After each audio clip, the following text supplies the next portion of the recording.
Well, after surviving the wait from January to April 2nd, we finally got a look at the Nintendo Switch 2, and the reaction has been a bit all over the place. And while this video isn't the typical anime-related content you probably signed on for, I just wanted to put together a quick video with my thoughts on everything about the Switch 2 and how I'm currently feeling, because I have a lot of thoughts that I just need to get out there.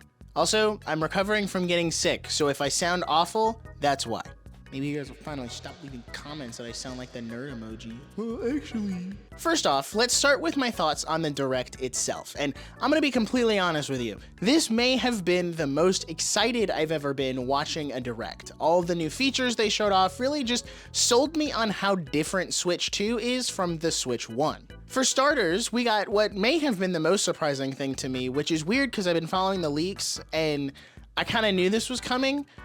4K 60 FPS in docked mode and a 1080p screen in handheld, which I think will look great even though it's not OLED. But 4K 60 FPS docked means I can finally play Fortnite on Switch and have it look half decent, which means my Xbox is now relegated to streaming anime and playing Blu-rays. This will not be the only time this Direct that the Switch 2 has made the other two consoles that I own completely irrelevant. If anything, the people say that, you know, Steam Deck is the Switch killer, blah, blah, blah, blah, blah. Switch 2 is the Xbox, PlayStation, and Switch killer. The only thing that can kill the Switch is the Switch, and that is incredible. Nintendo also brought back my beloved DS download play in the form of Game Share, which is going to do wonders for playing games in person with friends. And the fact that even some games will work with Switch 1 is also really cool because it doesn't limit the people who can't necessarily afford Switch 2 or even just want to get Switch 2 right now. You can still play games with them, even if, you know, you're like me and you're super cool and you're going to get Switch 2. But all of my friends who don't, we can still play games together, and I think that's pretty neat. I think that's also a great way to kind of combat the higher game prices, which I'll loop back around to and talk about later, but I think being able to share your games, and like they mentioned in the Direct a week before the Switch Direct, that you can share your digital games, I think those are ways to get around, you know, $80 Mario Kart, $70 Donkey Kong. Like, for the people who complain that the prices are too expensive, well, just make friends or find people who want to share games with you or do the game share. Like, they're being strangely, like, pro-consumer in a way where they're adding all of these things. Because, like, traditional Nintendo would have said, no. You want to play Mario Kart with your friend? You want to play Mario Party with your friend? No, go out and buy it. Brokey. But now they're like, hey guys, you don't have Mario Party? That's okay. You got one friend who does have Mario Party? They can game share. And now you can play with them. Have fun, guys. Enjoy our games. And maybe that's just like a backhanded way of trying to mask the fact that they made games more expensive. I don't know. But like I said, we'll leap back and talk about the games in a bit. In other news, Nintendo accidentally reinvented Discord and put it natively on Switch 2, which I'm conflicted about, but not for the reason you think. And it's more because I'm not going to use it personally. I still am going to use Discord when I want to play Switch games with my friends and hang out and just chat while we're gaming, because that's what's easier for me. But I do think it is a really good thing to have, especially since all of the other consoles also have, you know, built-in mic support. Some have built-in camera support, and you can do parties and chat with your friends. And I think they're really trying to modernize the Switch and add all of these modern features, which, granted, they probably should have had before, but it's Nintendo. They're always like, they're either like 30 steps ahead of everyone or like 100 steps back in the opposite direction. I think it's really cool that they're adding it. And it's, like I said, it's going to be great for the people who do use it. And the fact that, you know, you can hook up a USB-C camera to your Switch 2, and it's got a built-in mic that's on the system. And I don't know how I feel about that, because it's like, the mic's all the way over here. Is that really gonna sound that good? But still, the point still stands. And they talked about like the technology they've put in there to do voice isolation and, you know, make the sound come through, even if you know, have your Switch 2. And they're putting like a microphone on the Pro Controller and giving you a headphone jack, probably so you can, you know, connect a headset to your Pro Controller, which is all great stuff, all great things. And you can do native screen sharing. so your friends can watch you play games, and I think those are great. I'm still gonna use Discord, but I do think it's great that Nintendo is doing more online stuff, and they're trying to at least make an attempt to embrace online more. That was something that I think was lacking from Switch 1, because Switch 1 was really just play online with your friends, and that's it. And if you want to talk to them, use this phone app. And it's like, well, if I'm on my phone anyway, I might as well just go to Discord. So now that there's a native way to do it on the console, even if, you know, a lot of people aren't going to use it, it's still really cool that it's there. What is also really cool, and they should have had this from the beginning, but they didn't, is when you take screenshots and videos on your Switch 2, they will automatically be dumped into the Nintendo Switch app on your phone, so you can then just download your screenshots from there. And it's convenience, it's sleek, it's great, and they've made some improvements to the eShop that look really cool, and that should run a lot better now. So those are a couple like fringe features that weren't announced in the Direct that I also wanted to mention, because I think those are really cool. Now, like I said, arguably the feature that I'm most excited for, mouse mode on the Joy-Cons, okay? Ever since I heard the rumors, I knew this was gonna be the coolest feature. Like, you can take the Joy-Cons and you can use them as mice, and you can do that with both of them.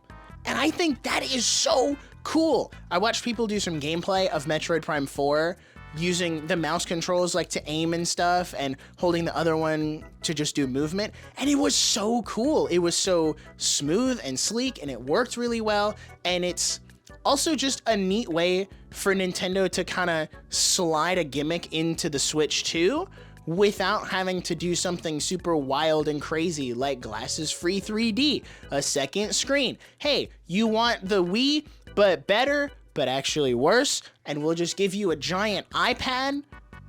Yeah, gimmick.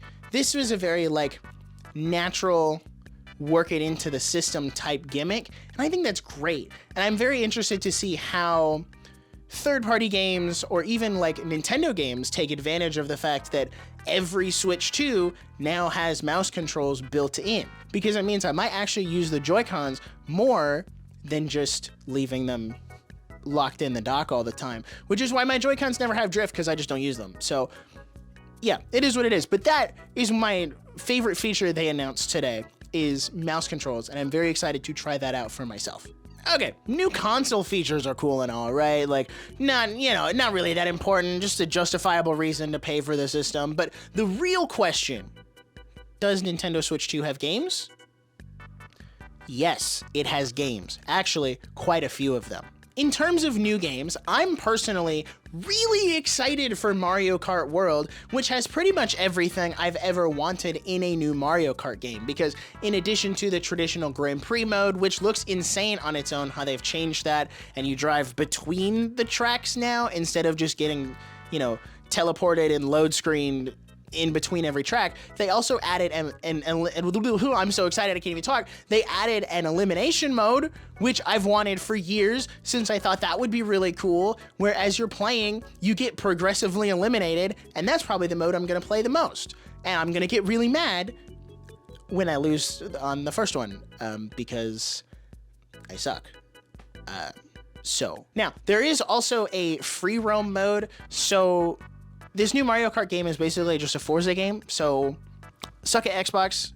We have a better game than you. The new trick system and items and characters are such nice additions, because it keeps this from feeling like another Mario Kart 8 Deluxe, because let's be real, we've been playing the same Mario Kart game for 10 years now. So to have something this refreshing and different, and they've added new items and all of these different things. They've added a ton of new characters too. You can play as the Moo Moo Meadows cow.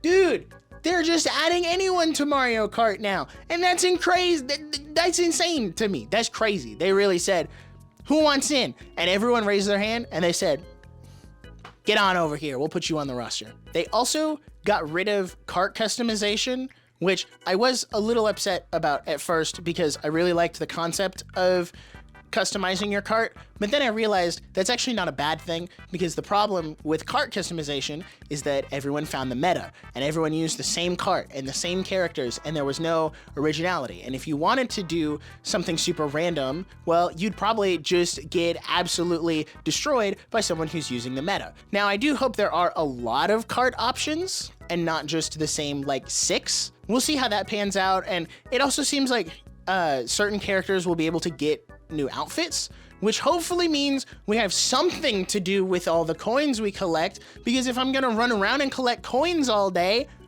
I need something to do with it. So if they give you an option to like collect coins while you're racing, or even in the free roam mode, and then go to like some kind of in-game shop and spend the coins on different outfits for different characters, you got me sold. I'm in. Continuing on from Mario Kart, I wouldn't really consider myself a Metroid fan because I've only played Metroid Dread, but I really want to get Metroid Prime 4 because it looks incredible on Switch 2. Plus, you can use those mouse controls that I kept talking about, and I think I'd probably get the game just for that alone. Not to mention that it runs at 4K 60 FPS in quality mode, or 1080p 120 FPS in performance mode, which is also insane because PlayStation now can't hold, oh, we can do 4K 60, 120 frames per second. You can't even hold that over the Nintendo fans now, because we can do it too. So ha! I will definitely be picking up Metroid Prime 4 eventually. Maybe not on launch, just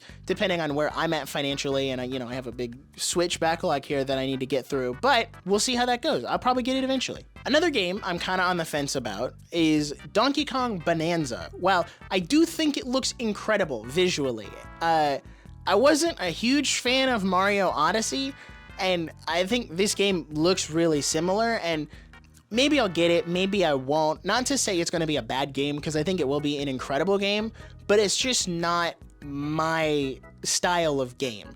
And I want to get it because I want to like push myself out of my comfort zone a little bit and like try new things, but at the same time, $70 is also a lot of money to spend to see if you actually like a game. So that's all I'm saying. I'm also a much bigger Zelda fan than anything else. So stepping outside the realm of first-party games for a second, Final Fantasy VII Remake is coming to Switch 2, which means that my PS4 Pro is practically useless now, and this PS4 copy of Final Fantasy VII Remake?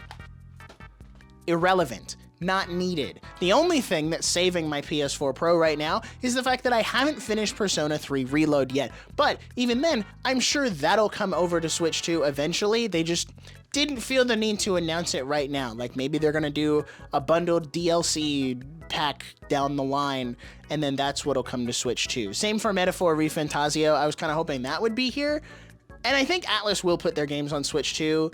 It's just, we're just not there yet. So, but yeah, Final Fantasy VII Remake coming to Switch 2 is a dream, because I've wanted to play that game for years, and I had a PS4, and then I had that copy of the game, but now I'll just get it on Switch 2, and then I can take it everywhere with me, and that'll be really sick. Can we all just take a second and acknowledge that we got a new Hyrule Warriors game set in the past of Tears of the Kingdom, which is so cool because Zelda fans just kind of willed this game into existence, and the story's gonna be canon, not some weird like semi-canon hypothetical offshoot like Age of Calamity was. It's gonna be canon, and that is so cool, and I can't wait to see more of that game. My only gripe right now is, yes, going back in the past and playing that game and going through that story is great. The problem is, half the cast is just faceless sages that we don't know. With Age of Calamity, it was one thing because we knew Mipha, Daruk, Revali, Urbosa, like, we knew those characters, and it was, oh, I'm so excited to play as these characters in Age of Calamity, whereas in Age of Imprisonment, it's like, we know Zelda, we know Rauru, we know Sonya, we know Minoru. That's it. We don't know anything about any of the sages at all. So I'm kind of hopeful that they'll expand upon that story and just like flesh it out a little more than it was in Tears of the Kingdom, and we get to see more of like Ganondorf. I think that'll be really cool. I'm interested to see how they do a Hyrule Warriors game without Link, unless there's some version of Link in the past. I don't know. That didn't seem to be the case based on Tears of the Kingdom, and I'm sure there'll be like oh, you've beaten the entire game. Now you can play as Link. And all of the sages from Tears of the Kingdom. Like, they'll find some way to tie it in after the fact, and it won't affect the canon story. But I don't know. I'm interested. I'm excited. I'll be playing it. You know, big Zelda fan here. That was probably one of my more hype things from the Direct, and I'm just excited to see more. It's coming out this winter, probably November, December timeframe, maybe 2026. I don't know. But we'll see. I'm really excited for it. So yeah, Nintendo Switch 2 has games. Not only does it have new games, but it plays the old games even better, and this is where the controversy starts to come in. Nintendo announced that certain Switch 1 games would be getting update patches to run better on Switch 2, but they didn't do a super good job at explaining it. Some games, like Mario Odyssey, Echoes of Wisdom, and Scarlet and Violet, are getting free updates that'll improve performance. Meanwhile, other games are getting paid updates. But even then, the paid updates have two different tiers. These games are considered Switch 2 Edition games, which means they're slightly different from the others, but not all Switch 2 Edition games are created equal. Mario Party Jamboree and Kirby and the Forgotten Land both have paid upgrade packs that add substantial new content, but then games like Breath of the Wild, Tears of the Kingdom, Metroid Prime 4, and Pokemon Legends ZA also have paid upgrade patches, but they're mainly performance upgrades. The Zelda games have a little extra stuff added in, but the others don't, and it still costs money. But on top of that, if you're part of the Nintendo Switch Online expansion pack, you'll get the Zelda upgrades for free, but only if you already own the games, and it's only those two games, and it's not the others. Now, if for some reason you don't have Breath of the Wild or Tears of the Kingdom in the year of our Lord 2025, don't worry, you can buy the Switch 2 edition brand new for $70 and $80 respectively. Nintendo, I love you, but what is going on here? I think there is a case to be made for charging for these game upgrades, especially in the case of Kirby and Mario Party, where you're getting more new content. I mean, Kirby's adding a whole nother expansion, and Mario Party's adding a bunch of mini games and camera support and all that, and even with Metroid Prime 4 and Pokemon Legends ZA, I can kind of see the vision since those games aren't out yet and would be new cross-gen releases. So thus, if Metroid Prime 4 was going to be $60 on Switch, the Switch 2 edition would be $70 because you'd then add in like a $10 upgrade patch that you would get if you just bought the Switch version, and it's bundled in the box, and then like, see that kind of makes sense, right? But like, you can see the vision there, but charging for Zelda and putting a new physical version out there, that doesn't make sense to me, especially given that like other popular Switch 1 games that sold just as well, like Mario Odyssey, get upgrades for free. I think it's great that the Zelda upgrades are bundled in with NSO, and even outside of that, I don't think $10 is a terrible asking price, but their choice in games seems arbitrary at best, and I'm sure this will continue with the other popular Switch 1 games like Smash Bros. As time goes on.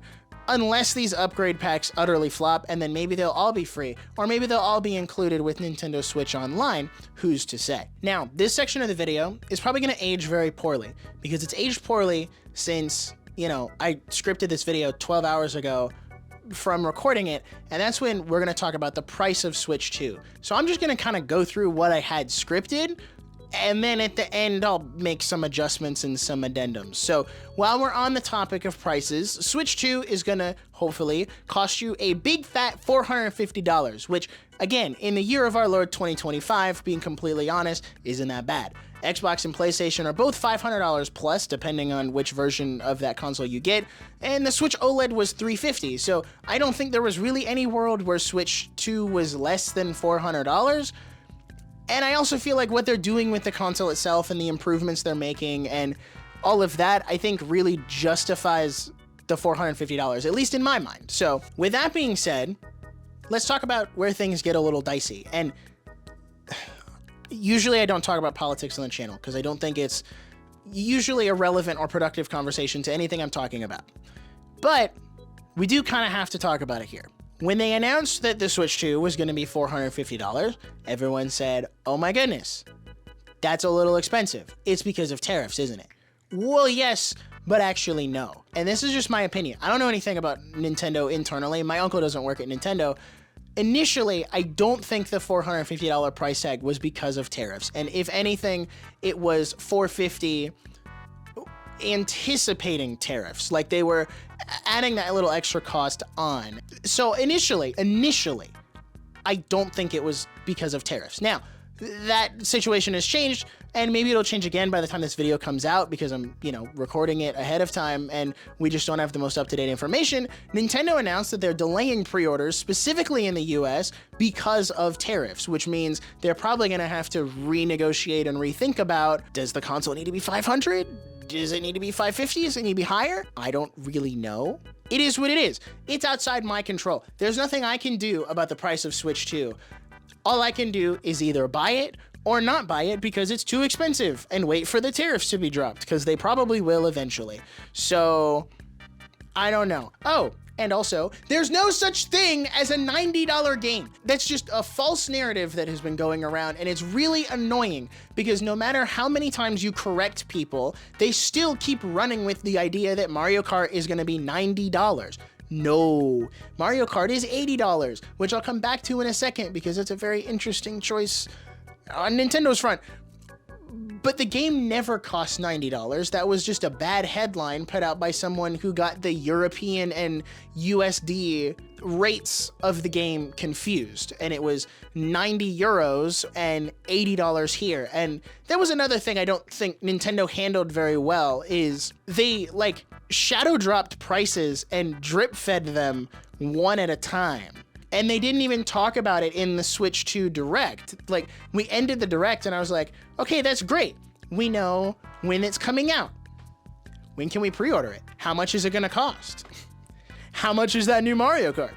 We don't know. Which was something that I think Nintendo could have easily cleared up by just putting out a press release right away. Or heck, even put it in the Switch 2 Direct and say, hey, Mario Kart's gonna be $80, and hey, Switch 2 is gonna be $450, pre-orders open next week, which then turned out not to be true because they're not open on April 9th. No, there are no $90 games on Switch 2. That's not true, so stop freaking out. Okay, speaking of expensive games and arbitrary numbers, Nintendo be wildin' with game prices on Switch 2, and I think we all assumed that games would jump to $70 eventually, but for Mario Kart to be $80, it's a little bit insane. And I think the $70 price tag isn't too bad, especially if it's only for certain games like Tears of the Kingdom or Donkey Kong. And being completely honest, while $80 for Mario Kart is wild, right? We can all agree on that. Just hear me out for a second, okay? If this new Mario Kart is as big as we think, and it's gonna last us the next 8 to 10 years like Mario Kart 8 did, then is it not worth $80? Seriously, if I have to pay $80 once to get 8 years of enjoyment, I think that's a fair shake. There's also a Mario Kart World Direct on April 17th, which I'm sure will detail a lot more and justify that higher price tag, or at least attempt to justify the higher price tag. And who knows, maybe there's a quote-unquote free DLC course pass built into the game to give it support in the long run. And it's also an interesting move because it's the only game that's, well, that's not true. It's not the only game that's $80. Tears of the Kingdom is also $80 for the Nintendo Switch 2 edition, but that's because it was originally $70 on Switch, and now you're adding on a $10 upgrade pack. So there's a lot of confusing stuff going on here with the pricing, and I just think they could have handled that a lot better. And if you still don't like the $80 price tag, then get the Switch 2 Mario Kart bundle for $500, assuming it stays at $500, and save yourself $30 because then the game is really only $50, which is cheaper than Mario Kart 8 Deluxe has ever been. What I'm more interested to talk about are the game key cards and how it changes things up for digital games. First off, no, not every game is going to be like this. There are still going to be game cartridges that will have the full game on there with no install required. The game key cards, I would assume, are mainly for third-party games that won't fit on the 64GB cartridge. Now, the cool thing here is that these game key cards, because they have a, physical cartridge that you have to put in and out of your Switch to actually play it, can be resold and traded in just like normal physical games. It's the same concept as me taking that copy I threw of Final Fantasy VII Remake back to GameStop to get about 2 cents worth of trade-in credit for the Switch 2 version. And this is much better than those stupid download code only games from Switch 1, because if you don't like it or you finish it and you want to trade it out, you can sell it rather than it being a digital game that's stuck on your Switch. As I wrap up here, one, I've seen a lot of doom posting on Twitter over Switch 2 when a lot of it just comes down to a really loud vocal minority who likes to complain, or PlayStation fans or Xbox fans or Steam Deck fans who really just want to compare and complain and whatever. I think Switch 2 is still going to be massively successful, especially once we see more games from Nintendo and the third parties. And two, even with all this negative stuff around the pricing and whatnot, I'm still incredibly excited for Switch 2.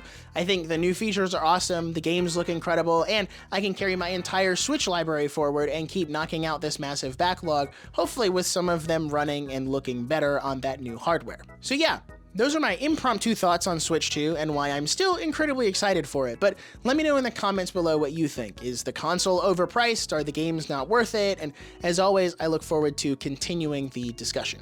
I'd also like to give a special shout out to the channel members, since it's your support that allows me to make videos like this even though it's not anime related like the rest of my content. And don't worry, we'll be back to the regularly scheduled anime shenanigans soon, but if you enjoyed this video, be sure to drop a like and subscribe because I've got plenty of more ideas for some, gaming videos every now and then, but I need to know that y'all want to see them. If you want to watch more, you can check out my entire video game collection video or this other video Mr. Algorithm thinks you'll like, and until next time, I'll see you around. Peace out.